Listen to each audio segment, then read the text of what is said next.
அன்பு நேர்களே, மீண்டும் ஒரு சந்திப்பு. சிறைத்துறை ஊழல் பற்றிய பகுதி 4. ஏற்கனவே நாம் பகுதி 1, பகுதி 2, பகுதி 3 தந்து விட்டோம்.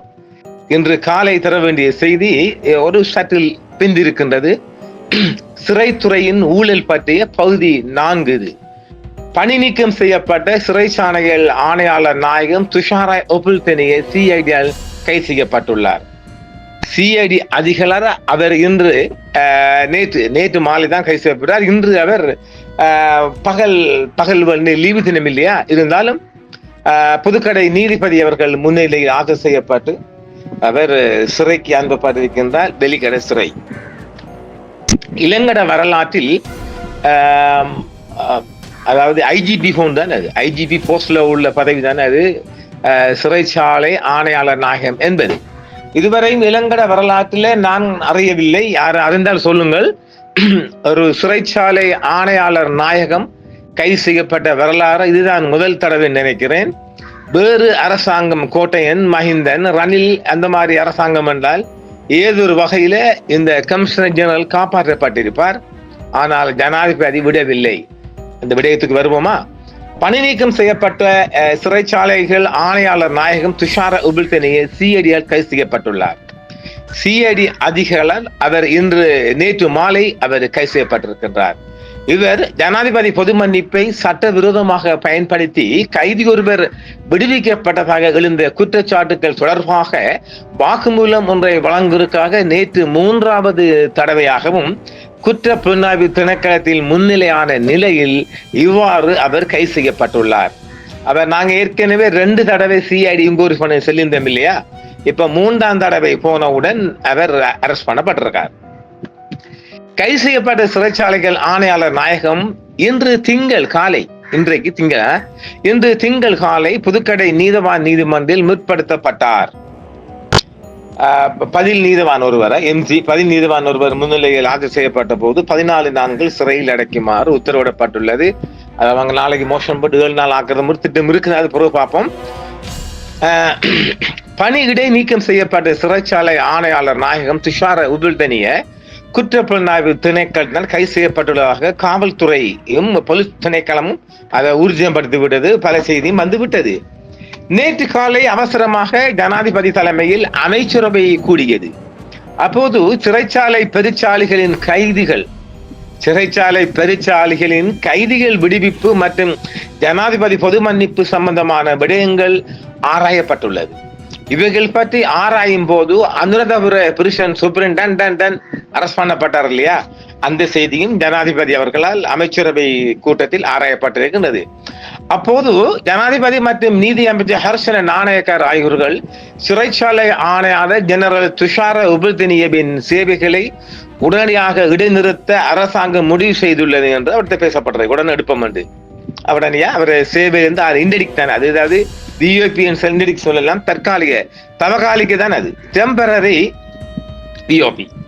அதன் பிரகாரம் நேற்றைய தினம் கூடிய அமைச்சரவை கூட்டத்தின் போது ஒபுல்தெனியேவின் இடைநீக்கம் செய்யப்பட வேண்டும் என்ற முடிவு எடுக்கப்பட்டுள்ளது. அதன் பிரகாரம் நேற்று மாலை ஒபுல்தெனியே இடைநீக்கம் செய்யப்பட்டார். நேற்று மாலையிலே அவர் இண்டெடி கொடுத்தாச்சு. ஆனால் சிறைச்சாலை ஆணையாளர் துஷார ஒபுல்தெனியே பணி இடைநீக்கம் செய்யப்பட்டு சில மணி நேரங்களில் அவர் நேற்று மாலையே சிஐடியால் கைது செய்யப்பட்டுள்ளார். இதான் உள்ள ஹைலைட்ஸ். அவர் உடனடியாக இன்டெடிக்ட் பண்ணப்படுறார். உடனடியாக ஒரு 2 hour 3 hourக்குள்ள அரசு செய்யப்படுகின்ற அந்த தாரம் என்னன்னு சொல்லி ஜனாதிபதியின் பொது மன்னிப்பின் கீழ் விடுதலை செய்யப்பட்ட கைதிகளின் பட்டியல் மாற்றம் ஏற்படுத்தப்பட்டு வேறொரு கைதி விடுதலை செய்யப்பட்ட விவகாரம் தொடர்பில் சிறைச்சாலை ஆணையாளர் நாயகத்தை பணியிடை நீக்கம் செய்ய தீர்மானிக்கப்பட்டுள்ளதாக நேற்று மாலை அமைச்சரவையில் முடிவு செய்யப்பட்டது. ஜனாதிபதி அனுரகுமார திசாநாயக்க அவர்கள் பொது மன்னிப்பின் கீழ் சர்ச்சைக்குரிய முறையில் விடுதலை செய்யப்பட்ட நபர் WMA திலகரட்ன இதே நேரம் அவர் தலைமறைவாகிறாராம். இதே நேரம் அவர் தலைமறைவாகி உள்ளதாகவும் தெரிவிக்கப்படுகின்றது. இந்த பேரை கேட்டுடனே அவன் காசு உள்ளவன் தானே, அவன் தகன தலைமறைவாயிட்டான். ஜனாதிபதியின் பெயரில் நடைபெற்ற இந்த மோசடி குறித்து எதிர்கட்சிகள் கடுமையான விமர்சனங்களை முன்வைத்து வரும் நிலையில் ஆளுங்கட்சிக்கு பெரும் நெருக்கடியை கொடுத்திருக்கின்றது. இந்த நிலையில் அதுல திலகரட்ன என்ற சிறை கைதி தவறாக விடுதலை செய்யப்பட்டுள்ள நிலையில் அவரை கைது செய்ய பல போலீஸ் குழுக்கள் நியமிக்கப்பட்டுள்ளன. மோசடி மற்றும் 4 மில்லியன் ரூபாய் முறைகேடு செய்த குற்றச்சாட்டில் அனுராதபுரம் மேல் நீதிமன்றத்தால் சிறை தண்டனை விதிக்கப்பட்ட அதுல திலகரட்ன ஜனாதிபதி பொது மன்னிப்பின் கீழ் விடுதலை செய்யப்பட்டார். ஜனாதிபதிக்கு தெரியாமல் மோசடியான முறையில் குறித்த நபரை விடுதலை செய்ய நடவடிக்கை எடுத்த சிறைச்சாலை அதிகாரி அனுராதபுர சூப்பரிண்டென்டன்ட் கைது செய்யப்பட்டு விசாரணைக்கு உட்படுத்தப்பட்டுள்ளார். இந்த நிலையில் தலைமறையாக உள்ள அதுல திலகரட்னவை கைது செய்ய சிஐடி குழு மற்றும் அனுராதபுர போலீஸ் டீம் ஒன்று முற்றுமுழுதாக ஈடுபட்டு வருகின்றது. அவரால் மோசடி செய்யப்பட்டதாக கூறப்படும் சம்பவம் குறித்த பல முக்கிய தகவல்கள் கண்டுபிடிக்கப்பட்டுள்ளதாகவும் போலீஸ் தரப்பில் தெரிவிக்கப்படுகின்றது. இப்ப போலீஸ் இந்த WHO திலகரட்ன தேடுற முழு நோக்கம் இந்த அனுராதபுர சூப்பரிண்டென்டனுக்கு எவ்வளவு நீ பணம் கொடுத்தாய், இதான் ஒரு சாட்சியாக எடுக்க போறாங்க. இதைத்தான் அவனை தேடுவது. அவன் வாயில விடவும் வாய்ப்பு இருக்கு இல்லையா, விட வாய்ப்பு இருக்கு அப்படின்னு அவர் சாட்சியா மாறலாம். தான் கொடுத்தது அவர் ஏற்கனவே குற்றவாளி தானே. அப்ப போலீஸ் தரப்பால சொல்றேன், இந்த உன்னை காப்பாற்றுவோம், நீ ஒரு அரசு தரப்பு சாட்சியாக மாறன்னு சொன்னா அதுல மயங்கிடுவாங்க, உள்ளதெல்லாம் உடைப்பாங்க. என்றாலும் கொஞ்சம் கருணையும் காட்டப்படும். இதுதான் இளங்கட போலீஸுக்குள்ள நடக்கிற வளமே. அதை விட முக்கியமான ஹைலைட்ஸ் என்னவென்றால், இந்த WHO திலகரட்ன 5.5 கோடி பணம் இந்த அனுராதபுர சூப்பரிண்டனுக்கு கொடுக்கப்பட்டதாக ஒரு தகவல் இருக்குது. இது தகவல் ஒன்று தான் இருக்கான், அதை நாம சரியா ஊர்ஜிதமா சொல்ல மாட்டோம், நீங்களாக பிடிச்சு கொள்ளுங்க இருக்குது. அந்த பணத்துல இந்த சிறைச்சாலைகள் ஆணையாளர் நாயகத்துக்கு பங்கு போயிருப்பதாக ஒரு குட்டி தகவல்.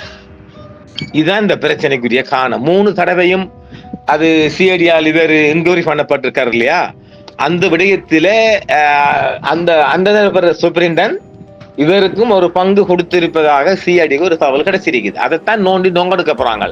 அப்ப நோண்டி நொங்கெடுறதுக்கு முன்னால திலகரட்ன தன் வாயால அனுராதபுர பிரிசன் சூப்பரிண்டனுக்கு நீ எவ்வளவு கொடுத்தாய் என்றதை சொல்லணும். அதுக்கப்புறம் அவரு அதன் கமிஷனர் ஜெனரலுக்கு கொடுத்தாரு இவர் தான் சொல்லணும். ஒரு உடையும் இருக்கா இல்லையா, சரிங்களா? அப்ப ஆக இந்த 3ம் ஒரு சங்கிலி தொடர்பு கொண்ட சாட்சிகளுக்குள்ள இருக்குது. எப்படி பார்த்தாலும் அனுராதபுர சூப்பரிண்டனுக்கு கோவிந்தா தான். ஆனால் இவர் சிறைச்சாலை ஆணையாளர் நாயகம் இதெல்லாம் முடிஞ்சு அவர் ஒரு பிணையில வந்ததுக்கு அப்புறம் அவர் ஒரு ஃபண்டமெண்டல் கேஸ் ஒன்று வழக்கேற்றுவார். வழக்கேற்றினா அவர் ஜெயிப்பார். இதை சொல்ல போறீங்க, உபுல்தேனுக்கு நான் ஆதரவு, அது வந்து துஷார உபுல்தேனிக்கு நான் ஆதரவு இல்லை. நான் சொல்ல வர சட்டம். ஏனெனில் அவர் ஒரு ஹெட் ஆஃப் தலைமை அதிகாரி. அவரு கீழே நடக்கிற விடயங்களை பார்க்கல என்று ஒரு குற்றம் வரலாம். பார்க்கல, நீ ஏன் பார்க்கலன்னு வரலாம், அதுக்கு எங்கள்கிட்ட பதில் இல்லை. ஆனால் அந்த மேல் மட்டங்கள் அன்றாவர மட்டங்கள் செய்தி வாரத்தை தான் அவர் பார்க்கலாம். அவர் நாட்டில் உள்ள ஒவ்வொரு சிறைச்சாலைக்கும் போய் நின்று, அப்படி சேர்க்கல இல்லைன்னு தானே, போய் நின்று யார் யாரு விடுதலை செய்யக்கூடியது பேர் ஆராய பேப்பர் தான் மூவ் ஆகுவாங்க. பேப்பர் மூலம் அறிவிப்பாங்க, இந்த மாசம் யாராவது விடுவிக்க வாய்ப்பு இருக்கான்னு கேட்டு பார்க்கலாம் மொழிய. தனிப்படுறது இலவங்களை போய் குறைஞ்சு எடுக்க வாய்ப்பு இல்லை. அப்ப இவர் கைது செய்யப்பட்டது எந்த ரீசன், அதோட ரிப்போர்ட் என்னன்னு சொல்லி துஷார உபுல்தேனிய பார்ப்பார். அவருக்கும் எவ்வளவு தெரிஞ்சிருக்கும் இல்லையா. அதனால அவரும் பெரிய கீழ் போஸ்ட் வந்தவர் தானே, அவருக்கு கிராஜுவேட் பதவின்னு நினைக்கிறேன். அதனால அவர் தன்னுடைய தலை சிறந்த சட்டத்திறனிகள் மூலமாக அவர் நிச்சயமாக அவர் ஒரு ஃபண்டமெண்டல் ரைட்ஸ் கேஸை போட்டு தான் நிப்பாட்டுப்பட்டதுல எந்த முகாந்தரமும் இல்லை, அதனால எனக்கு நிப்பாட்டுப்பட்டது சட்டவிரோதம் என்று சொல்லி சட்டமா அதிபர், ஜனாதிபதி, அப்புறம் நீதி அமைச்சு, நீதி செயலாளர், இப்படி ஒரு 5 பேரை ரெஸ்பாண்டா போட்டு இழுத்துட்டு போய் அவர் வழக்க வெல்ல மிக அதிக வாய்ப்பு இருக்குது. ஆனால் அனுராதபுரக்காரர் வெல்ல வாய்ப்பு இல்லை. அதுக்கு இந்த WHO திலகரட்ன ஒரு சாட்சியாக மாறலாம். இப்ப 2ஆம் தரப்பு 3ஆம் தரப்பு மூலமா தான் இந்த லஞ்ச பணங்கள் கை மாறுவது. ஆனாலும் உங்களோட பேங்க் அக்கௌண்ட் எல்லாம் இந்த குறிப்பிட்ட காலத்துக்குள்ள செக் பண்ணி முழுசா லம்பா ஒரு பெரிய தொகை பேங்க்ல இடப்பட்டிருக்குமானால் சிக்கப்படுவாங்க. இதுதான் சிஐடி எடுத்த இறுதி ரிப்போர்ட்ஸ்கள். அது நமக்கு இன்னும் கிடைக்கல. உங்களோட பேங்குகள் செக் பண்ணப்பட்டிருக்கா என்று தெரியல. ஆனா பேங்க் பட்டியெல்லாம் செக் பண்ண போறாங்க. அப்ப ஆக அனுராதபுர சூப்பரிண்டன் இந்த ஆணையாளர் நாயகம் துஷார உபுல்தேனிய இந்த 2 பேரையும் நோண்டி நோங்கிறதுக்கு அரசாங்கம் முடிவு செஞ்சுட்டு, ஆனாலும் நாடாளுமன்றத்தில் ஒரு அமளி சும்பளி ஆக போகுது. அதை அஜித் எம்பி தானே கொண்டு வந்த. அவர் பிறகு நமக்கு நண்பர் சொன்னார், அவர் களுத்துறை ஏரியா எம்பியாம், அவர் கிரிமினல் லோயரும் கூடவாம். அப்ப அவர்கிட்ட அது அமைச்சு கொடுத்திருக்கிறாங்க கீழே உள்ள வட்டங்கள். இது எப்படி ஆனாலும் துஷார அவர்கள் உபில்தனியை அவர் ஒரு எப்படி பார்த்தா ஒரு கேஸ் ஒன்றை போட்டு அவர் வெளிவரவும் அவர் பதவி மீண்டும் கிடைக்கவும் வாய்ப்பு இருக்கும். அன்றாபுரக்காரருக்கு வாரத்துக்கு வாய்ப்பே கிடையாது. அடுத்தது இன்னும் ஒரு விடயம் ஒன்று, இந்த சட்டத்துறையால மோதுறாங்க. இது ஒரு சேக்குலர் தானே. எந்த சேக்குலர்? ஜனாதிபதி பொது மன்னிப்பின் கீழ் விடுதலை செய்யப்படும் சேக்குலர். அந்த சேக்குலர் நடைமுறைப்படுத்தவில்லை என்று சொல்லி அது ஒரு கிரிமினல் கேஸ் இல்லை. நடைமுறைப்படுத்தவில்லை என்றால் அது அவங்களோட பனிஷ்மெண்ட்டுக்குள்ளேயும் அவங்ககிட்ட டிசிப்ளினரிக்குள்ளேயும் வரலாமே ஒழிய அது ஒரு கிரிமினல் குற்றம் இல்லை. அதனால எந்த ரூபத்திலையும் இந்த துஷார உபில்தனிய அவருக்கு எப்படி கொடுக்க போறாங்க தெரியல. அவர் பணம் கொடுத்தாங்கன்னா அவர் அடுத்த கட்டம் அவருக்கு மூவ் ஆகி அவருக்கு ஒரு நீதி கிடைக்கும்னு நான் அடுத்து சொல்லுவேன். அவர் எப்படியும் இந்த கேஸ்ல இருந்து முற்றுமுழுதாக விடுதலை செய்யப்பட்டு அவர் இடைநிறுத்தப்பட்ட கால பணமும் கொடுக்கப்பட்டு சில பேர் அவர் அரசாங்கத்திட நஷ்ட ஈடுன்னு கோரலாம். நிறைய இருக்குதானே. அப்படிதான் கோர பண்ண அவருக்கு இதுக்கு சம்பந்தம் எப்படி அனைத்து சம்பந்தம் இருந்தாலும் அவருக்கு அது சம்பந்தப்படுத்த முடியாது. அவர் ஹெட் ஆஃப் லீடர் கீழே வர பட்டியலுக்கு அவர் சைன் பண்ணி நீதி அமைச்சுக்கு அனுப்பியிருப்பார்.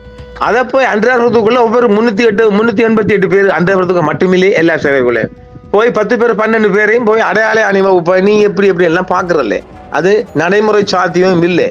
எனவே இது முற்றுமுழுதாக அன்றாபுர சூப்பரிண்டனுக்கு எல்லாம் வறுமையை கொள்ளிய இது ஆணையாளர் நாயகத்துக்கு எந்த தொந்தரவிலையும் வராது என்பதை எமது நேர்கள் புரிந்து கொள்ளுங்கள். அப்ப இந்த சிறைத்துறை ஊழல் ஜனாதிபதிக்கு அபகரித்து ஜனாதிபதிய பேருக்கு டேமேஜ் பண்ணின நாய்கள் எல்லாம் அரஸ்ட் பண்ணப்பட்டிருக்குது. எப்படி பார்த்தாலும் ஜனாதிபதி தன் மேல விழுந்த பழிகளையும் கரைகளையும் எண்ணி 36 மணி நேரங்களுக்குள் துடைத்து கழுவி அவர் சுத்தவாளி ஆகிவிட்டார். எனவே அவர் மேல் எந்த பழியும் சொல்ல முடியாது. நாமளும் ஏதாவது பழிகள் சொல்லப்பட்டால் அதை நேயர்கள் சற்று ஆறுதலாக அதை நீங்களும் கழுவி கொள்ளுங்க. நாங்க ஆரம்பத்தில் நாங்க சொன்னதானே ஒரு நிறைவேற்று அதிகார ஜனாதிபதியின் அதிகாரத்து துறையம் என்று நாம உள்ளுக்கு ஆராய்ஞ்சு பார்த்து பார்ட் 1, பார்ட் 2, பார்ட் 3, பார்ட் 4 தந்துட்டோம். அப்ப இந்த ஜெயில் சம்பந்தமான பார்ட் 4 பகுதி 4 நாம் இந்த நிகழ்ச்சியை நிறைவு செய்கின்றோம். மீண்டும் இன்னும் ஒரு நிகழ்ச்சியில் சந்திப்போம். நன்றி. என்றும் உங்களுடன் சன்ரைஸ் இந்தியா டிவி சப்ஸ்கிரைப் பண்ணுங்கள், பெல் பட்டனையும் கிளிக் செய்யுங்கள். உங்கள் ஆதரவே எங்கள் சேவை. ஆதரவு தாருங்கள், அரவணைப்போம். மறக்காம சர்ப்ரைஸ் பண்ணுங்க. தேங்க்யூ.